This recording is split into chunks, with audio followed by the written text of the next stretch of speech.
ভারতের পশ্চিমবঙ্গে সদ্য সমাপ্ত বিধানসভা নির্বাচনের পরপরই উত্তর ২৪ পরগনার মধ্যগ্রামে ঘটে গেল চাঞ্চল্যকর এক হত্যাকাণ্ড। গুলিবিদ্ধ হয়ে নিহত হয়েছেন বিজেপি নেতা শুভেন্দু অধিকারীর ব্যক্তিগত সহকারী চন্দ্রনাথ রথ।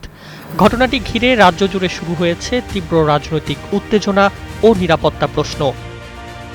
স্থানীয় সূত্রে জানা যায়, বুধবার গভীর রাতে দোহারিয়া এলাকায় হঠাৎই গুলির শব্দে আতঙ্ক ছড়িয়ে পড়ে।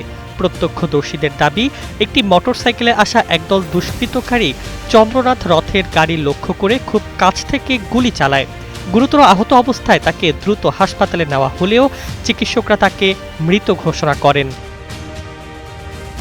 চন্দ্রনাথ রথ দীর্ঘদিন ধরে শুভেন্দু অধিকারীর ঘনিষ্ঠ সহকারী হিসেবে কাজ করছিলেন এবং রাজনৈতিক কর্মকাণ্ডে সক্রিয় ভূমিকা রাখতেন।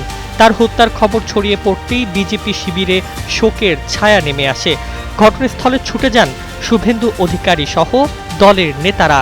ঘটনার পরপরই এলাকায় অতিরিক্ত পুলিশ মোতায়েন করা হয়েছে। তদন্তে নেমেছে আইনশৃঙ্খলা রক্ষাকারী বাহিনী। প্রাথমিকভাবে হামলাটি পূর্ব পরিকল্পিত বলে ধারণা করা হলেও কারা এর সঙ্গে জড়িত তা এখনও নিশ্চিত হয়নি। এদিকে বিজেপির দাবি, এটি রাজনৈতিক উদ্দেশ্য প্রণোদিত হত্যাকাণ্ড।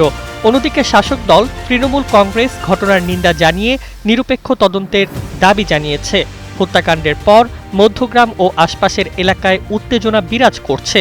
সাধারণ মানুষও আতঙ্কে রয়েছেন। রাজনৈতিক বিশ্লেষকদের মতে, এই ঘটনা রাজ্যের নির্বাচনী পরবর্তী পরিস্থিতিকে আরও জটিল করে তুলতে পারে। Desk report, Bangladesh bulletin.